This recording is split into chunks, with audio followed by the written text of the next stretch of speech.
Thank you very much. Merci. Merci pour ce grand honneur. Merci. Thank you. I only have 5 minutes and I have some messages to pass on to you. First of all, I want to thank the Public Policy Forum for this honor, and I also want to congratulate my co-recipients.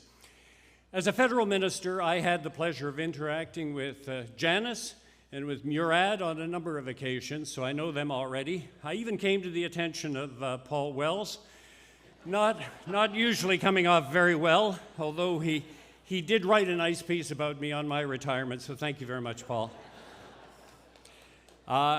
During my career, I worked in 3 very different jobs, each of which played a role in shaping my views, perhaps I should say my biases, when it comes to public policy.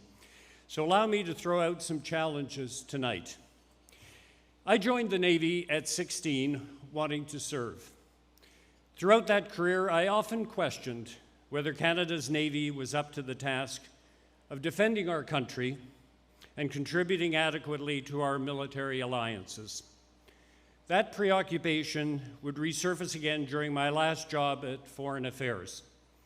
Given our location on the planet, Canadians don't feel particularly threatened, but the question is, are we pulling all the weight that we should be pulling on the world stage?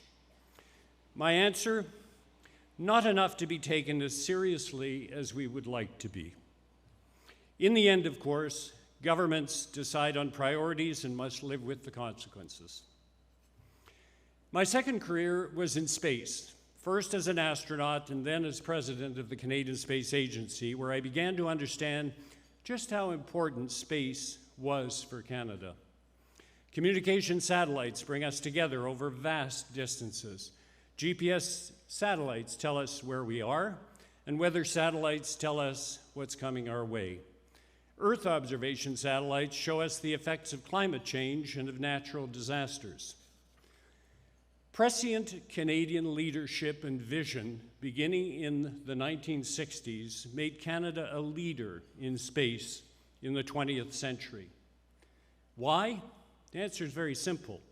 Because we realized just how much space technology could help us in our daily lives.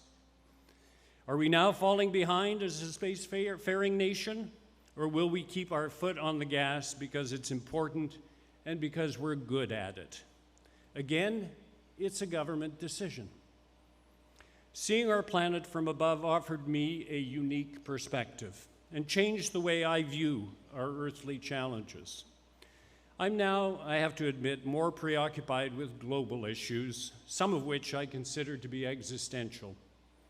I've seen the damage we are inflicting on our planet by driving climate change. I've seen the Amazon forest burning. I've seen soil being washed down rivers into the sea due to deforestation. And I've seen great palls of smog over China, California, and the Mediterranean. Earth is our home, and unfortunately, there is nowhere else for us to go. Does humanity have the resolve to deal with this challenge?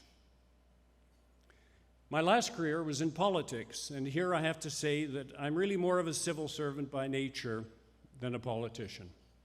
Basing decisions on policy has always been what's important to me, not the politics of it.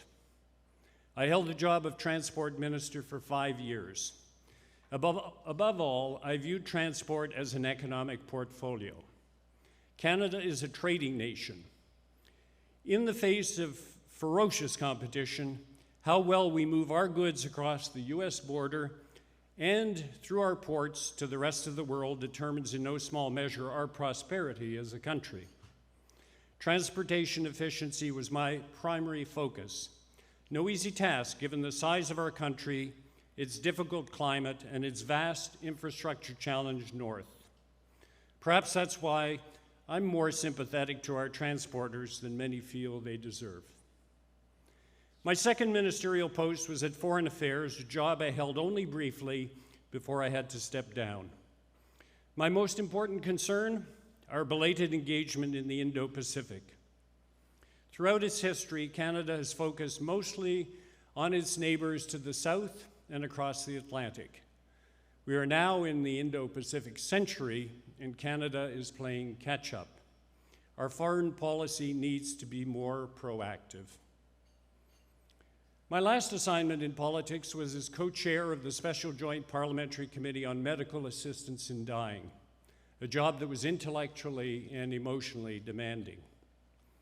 While our committee made recommendations to the government, I came to the conclusion that changes to the criminal code to address medical assistance in dying have occurred in our country not because the federal government led on this file, but because Canadians like Sue Rodriguez, Kay Carter, Nicole Gladu, and Jean Truchon went to the courts and forced it to act. Again, governments have choices and ultimately either lead or follow in their policy decisions. Let me finish with this thought. Nothing focuses your mind like sitting on a rocket about to unleash 7 million pounds of thrust. You have to believe in what you are doing and have a certain tolerance for risk. That's how I've tried to lead my life, and it's what I'd like to leave you with. Let's not shy away from every risk as we develop the policies and vision that will move our great country forward in this century. We can do some great things if on occasion we move out of our comfort zone. On that, ladies and gentlemen, it's been a privilege to serve my country, and I might add, an extraordinary ride. Thank you very much.